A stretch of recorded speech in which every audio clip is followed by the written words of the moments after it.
Forever 21 was once among America's fastest-growing fast fashion retailers. It transformed its once penniless founders into billionaires, established itself as a powerhouse in the fast fashion world, and at its peak, made $4.4 billion in revenue. But the once flush company is now preparing to file for bankruptcy. So, what happened? Back in the day, Forever 21 embodied the American dream. In 1981, Jin-suk and Towon Dawn Chang moved to Los Angeles from South Korea with no money, no college degrees, and speaking little English. To make ends meet, Jin-suk worked as a hairdresser, while Dawn worked as a janitor, pumped gas, and served coffee, until he noticed that the people who drove the nicest cars were all in the garment business. So 3 years later, with $11,000 in savings, the Changs opened a 900-square-foot clothing store called Fashion 21. The couple took advantage of wholesale closeouts to buy merchandise from manufacturers at a discount. Their system worked. The store made $700,000 in sales its first year. Fashion 21 was initially only popular with LA's Korean American community, but the Changs leveraged their success, opening new stores every 6 months, which broadened the company's customer base at the same time. They also changed the name to Forever 21 to emphasize the idea that it was for anyone who wants to be trendy, fresh, and young in spirit. The company's key to success was simple: cultivate a huge following by selling trendy clothing for low prices. While this is something that today's consumers pretty much expect, Forever 21 was one of the first to do it, and they were the fastest. Jin-suk was eventually approving over 400 designs a day, which meant the company could sell trends as they were happening, even if some of those designs landed Forever 21 in trouble.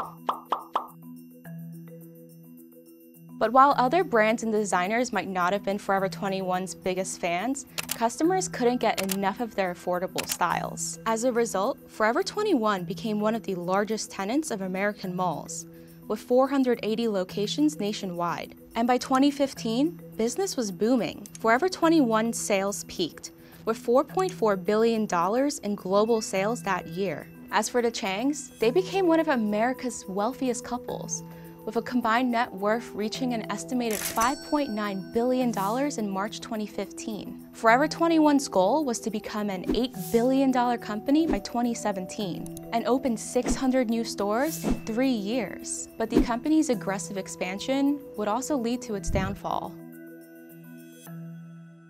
Part of what made Forever 21 popular in the first place was its fast fashion model. Even though its products were always mass-produced, they still felt unique because its stores only sold select styles for a limited time. However, as the company focused on growing bigger, its styles became more cookie-cutter. As a result, Forever 21 started to lose touch with its core customers, while competitors like H&M and Zara rose. No longer the trendsetter, Forever 21 became the butt of the joke.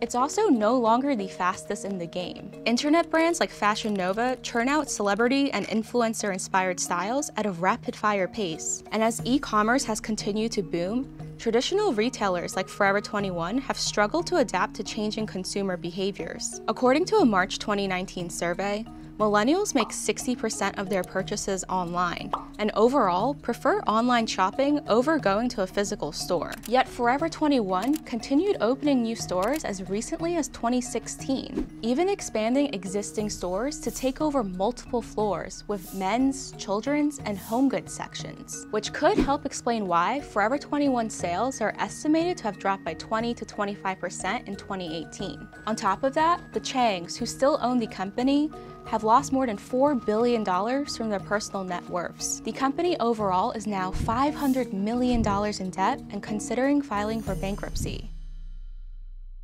Forever 21 has already started downsizing its stores, and as one of the largest tenants of America's malls, a widespread shutdown of Forever 21 could exacerbate what's already being referred to as the retail apocalypse, which has already closed more than 15,000 retailers across the US and could shut down 75,000 more, according to investment firm UBS. But bankruptcy doesn't always mean the end for a company. In fact, it could give Forever 21 time to restructure and bounce back. The company could shut down its least profitable stores and try rebranding itself. But in an age of cheap internet boutiques and fast fashion empires, this might not be enough. So it turns out, Forever 21 might not be forever after all.